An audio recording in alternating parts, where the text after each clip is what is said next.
This Sunday on Capital Connection, a special session unlike any other.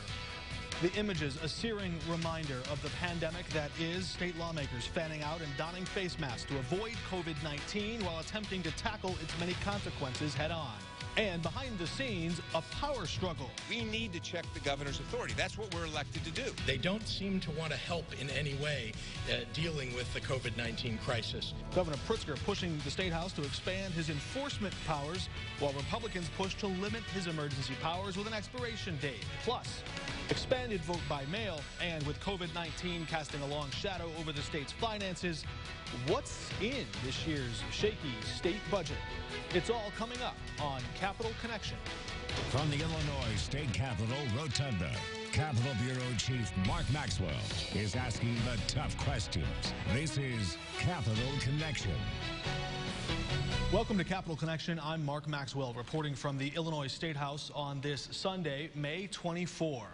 The clouds of the coronavirus cast long shadows over the Illinois State House all week and the Bank of Springfield Center, where the House of Representatives spread out and lawmakers debated from a distance. One of the first changes that the State House made was to secure your safe access to a ballot without having to leave your home this fall, especially in the event of a coronavirus resurgence. If you voted since November 2018, you'll get an application. If you filled that out, you'll get a ballot to vote by mail in the mail. But Republicans warned that expanding an already legal process could amplify the potential for voter fraud. It provides an avenue for people to be able to vote in an election in the state of Illinois multiple times. There is very little oversight, and this opens the door to rampant corruption, a thing that our state is sadly well known for. While I'm for vote by mail, I don't support vote by fraud. And unfortunately, this is essentially the Voter Fraud Legalization Act. Let me tell you what's a fraud. I'll tell you what's a fraud is that people that I represent and people that you represent couldn't vote in the primary because they felt like they would be exposed to a disease. Joining us now is Senate Democrat Andy Minar. After recapping this 2020 session, one of the biggest things in there is this change coming in the November election. You argued on the floor of the Senate to expand this vote-by-mail application. I want to single in on that, though, because Republicans were arguing in both the House and Senate that this would expand the likelihood that some people who tried to commit voter fraud could get away with it. Yes, voter fraud is still a crime, and this doesn't change that. Anyone who commits those crimes could still be criminally liable. But is there room here, do you think? Or do they have a valid point? Is there room to increase the likelihood that someone might try to get away with breaking those crimes? No, there isn't, Mark. I'll tell you what the fraud is. The fraud is voter suppression, and that's what their party has been engaged in around the country.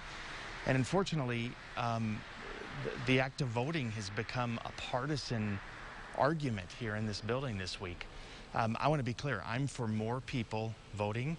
The Constitution says if you're 18 years old and a U.S. citizen, you should have the right to vote, and we should make that as easy as possible, especially when we're dealing with the health pandemic. I had constituents, just like every other member of the General Assembly, that stayed home during the primary election because they might have had health concerns, or they might have been worried about contracting a disease. And we have ways to fix that. We have technology. We can do this just like other states do it. And that's a pretty simple proposition that was in that bill that we passed this week. And that bill is now sitting on the governor's desk. Let me ask you, after you've been through this now, it's been a trying 4 days. Do you feel safe? Could you do this again? So I don't think this model that we have here is sustainable today. I think it was an appropriate response, but I think we've learned a lot, not just over the last 4 days, but over the last couple of months, going back to the first week of March. So we're going to talk about this on an ongoing basis in the Senate, because one thing that I didn't like this week was the lack of public participation, and obviously that was limited because the number of people coming into the building was limited. Democracy can't function with that.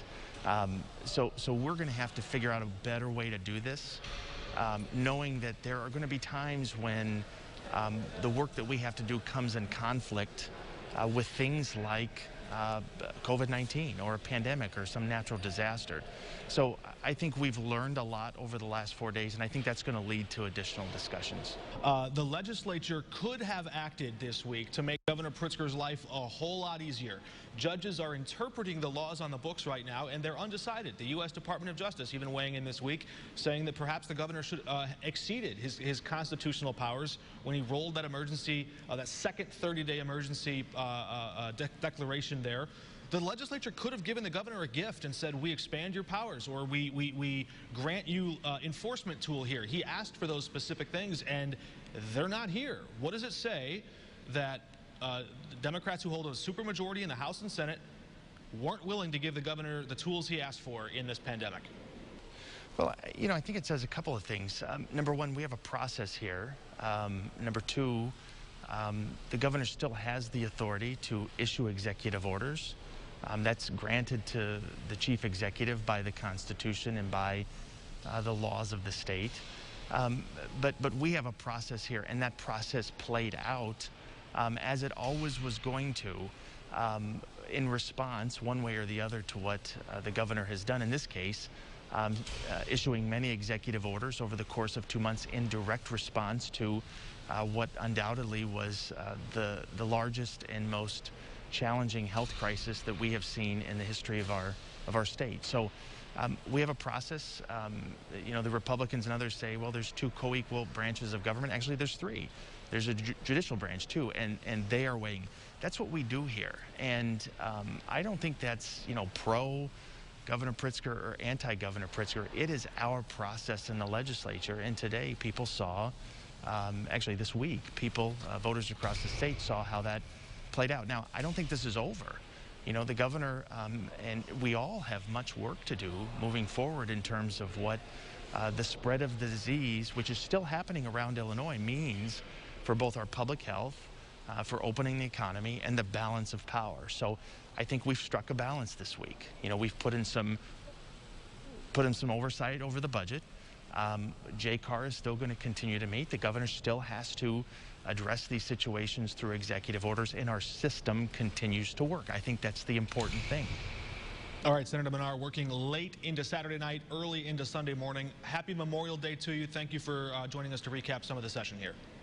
And we're back in a moment with more reaction from the House as we continue to recap the wild week that was in this special session. We're back in a moment.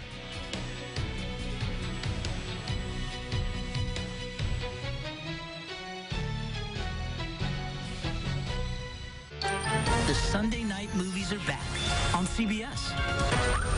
Paramount's biggest grab-the-popcorn, escape-from-reality blockbusters. And tonight, Leonardo DiCaprio and Kate Winslet in Titanic. The CBS Sunday night movies are back tonight, starting at 7/6 Central on CBS. Rob Gronkowski and Venus Williams can do anything, right? Oh my God. Game on Wednesday at 8/7 Central on CBS. The power is within you. The power to shape the future. The power to solve problems, to create better tomorrows. The power to make your mark. The power to change our world.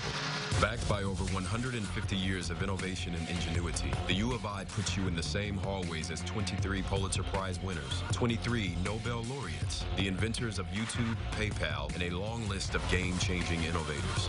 It's time to harness your power. The power of I. Here's to the road ahead. Trust Toyota to be here for you. Right now, Toyota is offering 0% financing for 60 months on a new 2020 RAV4. Or you can lease a new RAV4 for $229 a month. You can even shop and buy online from the comfort of your home. Many Toyota service centers are open to help keep your vehicle in top shape and may even offer no-contact vehicle drop-off. All from the brand you trust today and tomorrow. Toyota. Man owns water.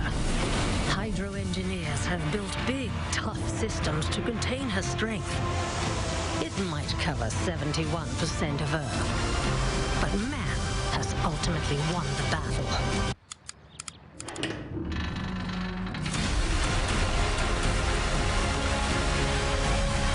Mr. Rooter Plumbing, sink, shower, and toilet emergency drain services. Because water is too powerful to fight alone. When you think of a bank, you think of people in a place. But when you have the Chase mobile app, your bank can be virtually any place. So when you get a check, you can deposit it from here. And you can see your transactions and check your balance from here. You can detect suspicious activity on your account from here. And you can pay your friends back from here. So when someone asks you, where's your bank? You can tell them, here's my bank.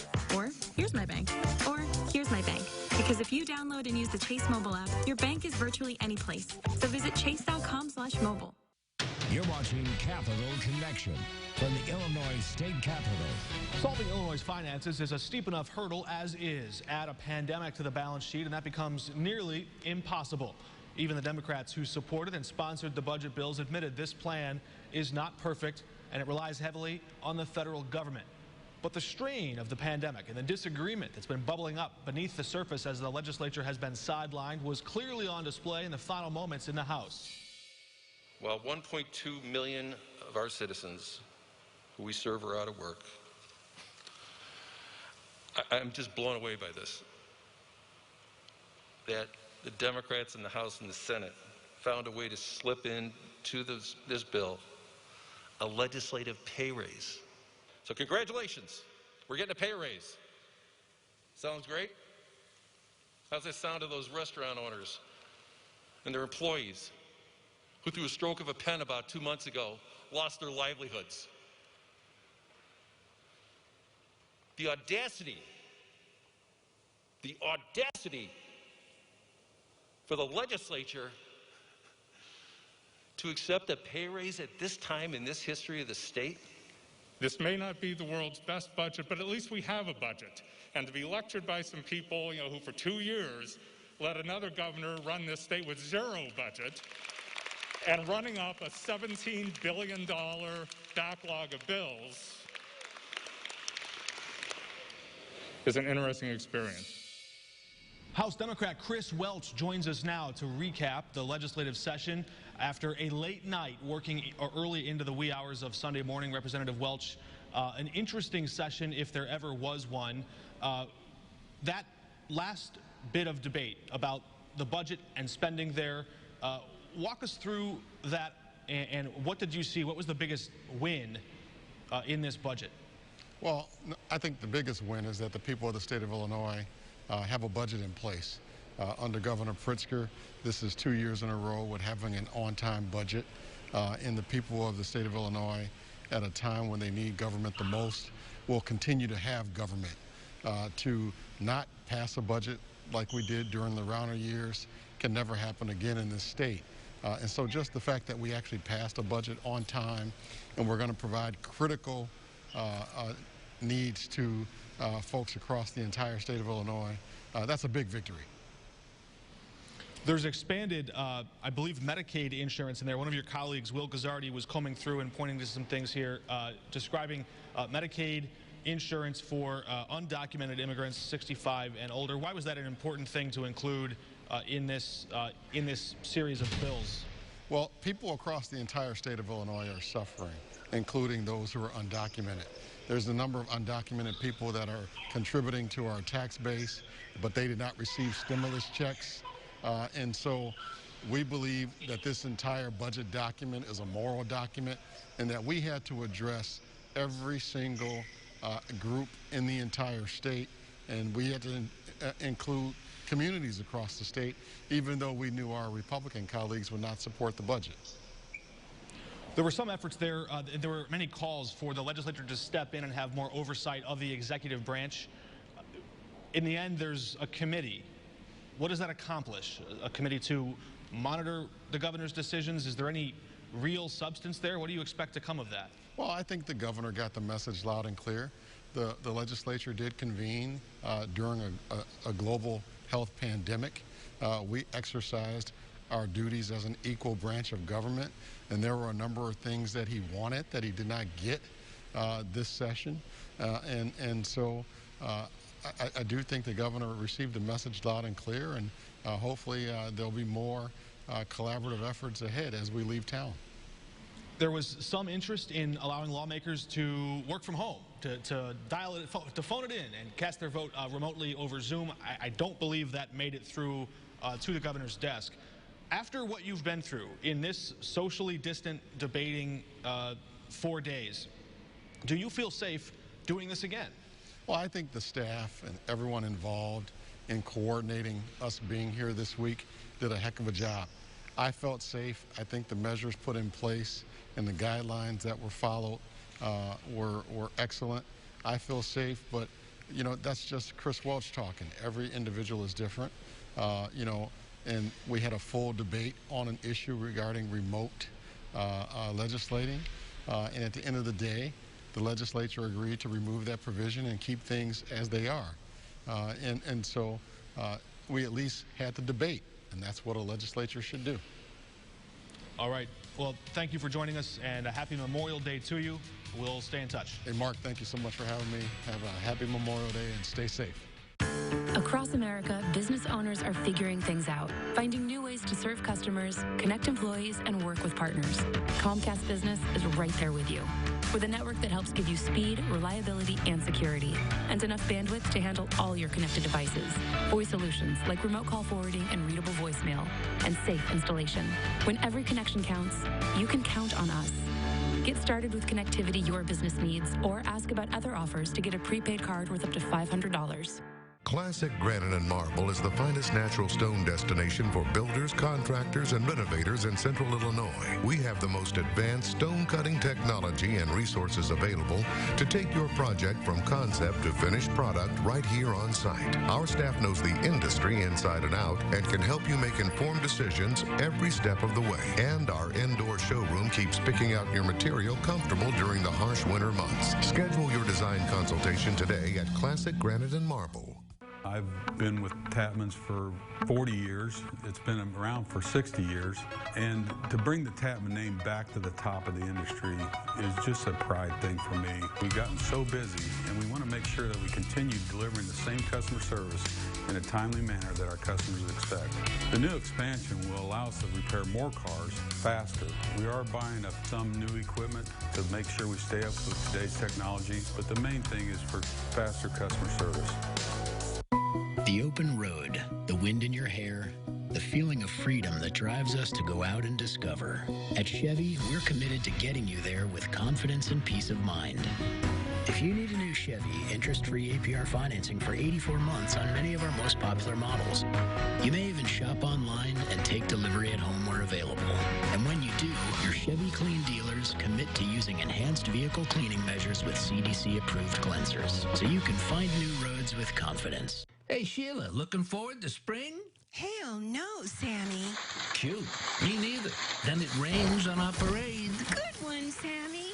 And don't forget the wind beneath our wings. Whoops, there goes Joey. Bye, Joey. We shingles have a tough life. Protect your home. Call Steinmeier Roofing and get a new roof as low as $99 a month. That's right. Just $99 a month from Steinmeier Roofing. Steinmeier Roofing.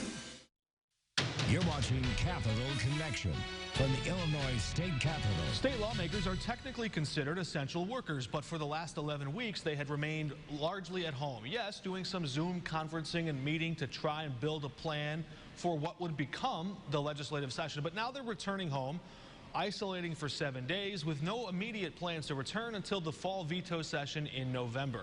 But would lawmakers give themselves the chance to vote from home and still do their work remotely? That idea got a little bit of steam, but fell short in the end, in part because of Springfield's Republican Representative Tim Butler. For 202 years, Illinoisans have traveled from all corners of the state, by car, by train, by horseback, by walking, to get to the Capitol. We've done it through Civil War, we've done it through World Wars, we've done it through the Spanish flu, we've met. To help us recap the session, we're turning now to House Republican Tim Butler. Representative Butler, thank you for hopping on here. I want to ask you first for some reaction here. There was some discussion, some push to allow lawmakers to phone it in, to continue casting votes but working remotely. Instead of coming here, you rose and spoke against that idea. Why is it? Make the case for legislating from here during a pandemic, knowing that some folks weren't able to come because they felt, either too sick or they had to stay home. They had family members, extenuating circumstances. A number of lawmakers couldn't make the trip. Wouldn't you have preferred to have them here? So the number one thing is we, by law, shall meet in the seat of government, which is Springfield. And so to try to push something through during a pandemic, which I understand. I mean, I understand the situation around this fully. I think all of us understand this, what's going on here. But to push something through without any input from the minority party whatsoever, when this is something that would impact all 177 legislators, I think is not the way to do business. And beyond that, like I said in my floor remarks, the fact that, how we get things done is building relationships. And those in-person discussions that we have on the floor, like I had many of them on our last day in session, about gaming, about a housing bill, about other pieces of legislation, that would never, ever, ever happen if we were meeting virtually. I think this is a discussion we need to continue to have. I certainly would hope that any of our colleagues that weren't able to attend because of health reasons, we could set up a way for them to be there and to participate. They want to be there for their constituents just like I do. But I think it is vitally important that we meet in General Assembly. That's what we're called, in General Assembly. We assemble together here in the seat of government, and I think that's so important to do the people's work. And beyond that, we have seen through the rules that were enacted this week and the way that we've done business this week, the public really does not have the same access that they had before. And I think trying to do it remotely would only further erode the public's access they have to their elected officials. And if I have this right, there were a lot of requests. There was one request in particular from Governor Pritzker. He said, give me more clearly defined enforcement power, tools to enforce my executive powers. Republicans said, no, we need to limit those executive powers, perhaps put a time limit on there where they expire after 30 days, and then you have to go to the legislature to get continuing approval to roll that out for another 30 days. The governor said he'd be disappointed if lawmakers left town and didn't give him what he asked for. Well, here we are. Lawmakers are leaving town, and they didn't give him what he asked for in that regard. What do you think that says about the willingness of the state lawmakers to continue Governor Pritzker's path of this phased, gradual reopening? Well, number one, I think it shows that the governor in his remarks shows that he continually does not understand that the legislature is a co-equal branch of government. We came back into session and did things this week as a co-equal branch of government, the first branch of government that was set up in the state, and we're the ones that appropriate and authorize and things like that. The governor carries out what the legislature passes. That's the role of the legislative branch and the executive branch.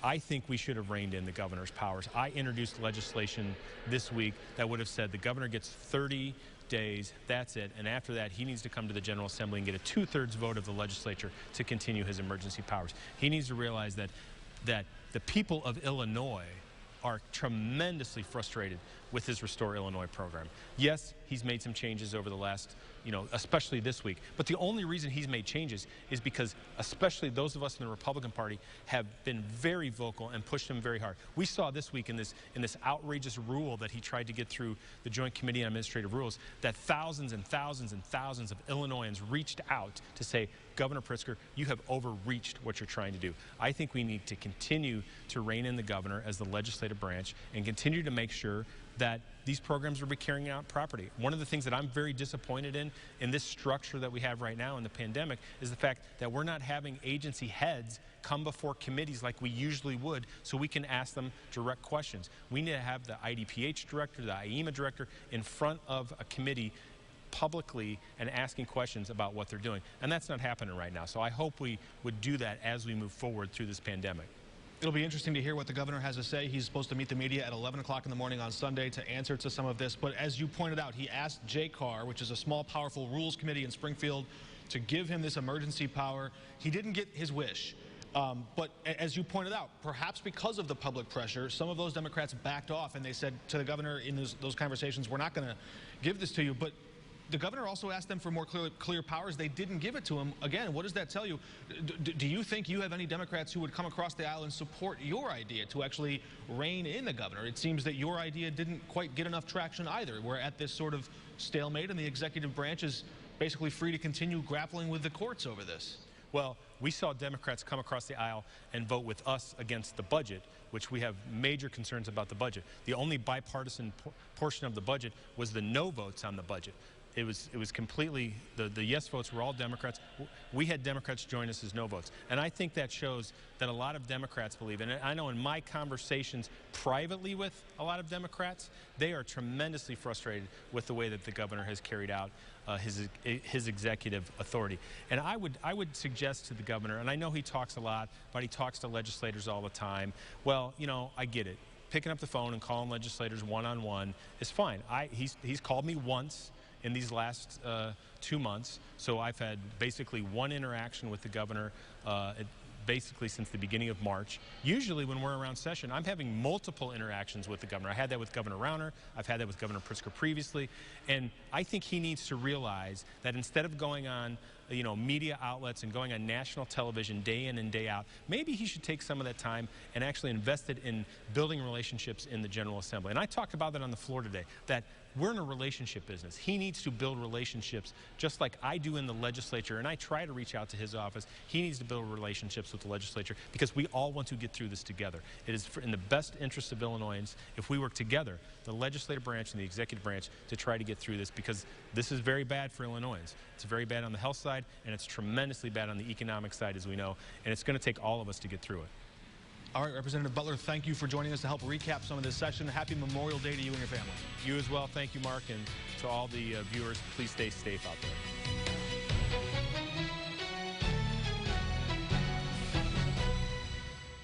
Chandana Sales has everything you need to make your lawn look great. Stop by to find amazing deals on Gravely and Aaron's mowers and Echo string trimmers and blowers. Chandana Sales also services all lawn and garden equipment. Make your lawn look great with Chandana Sales on Mattis Avenue in Champaign. When you need to know what the weather will be in the coming week, tune in to WCI3's 7-day forecast. You can count on our team of meteorologists, Kevin Livey, Adam Claybon, Jack Gervin, and Amelia Henderson for the most accurate 7-day forecast. Sponsored by Edelman. For many of us, Memorial Day marks the official start of summer. This year, get great Memorial Day savings on summer essentials at Blaine's Farm and Fleet. Like Estate Weed and Feed with lawn fertilizer, just $19.99. Save $100 on this lifetime kayak. Rewards members save an extra $15. To show our appreciation, this Friday through Sunday, we're giving active military personnel and veterans a 10% discount. Plus, buy online and pick up your items in our convenient drive-thru. Cabinet City Granite and Marble can custom create and fit any countertop design for your home or business. Combining a state-of-the-art fabrication facility and precise measuring tools allows them to get it right the first time, seamlessly. Contact Cabinet City today. You live for moments like these. So let Heartland Bank help you plan for moments like this, while leaving plenty of time for this. Spend less time managing your money with Heartland Bank's digital banking options. Heartland Bank, helping you plan for those moments while living in this one. Heartland Bank, equal housing lender.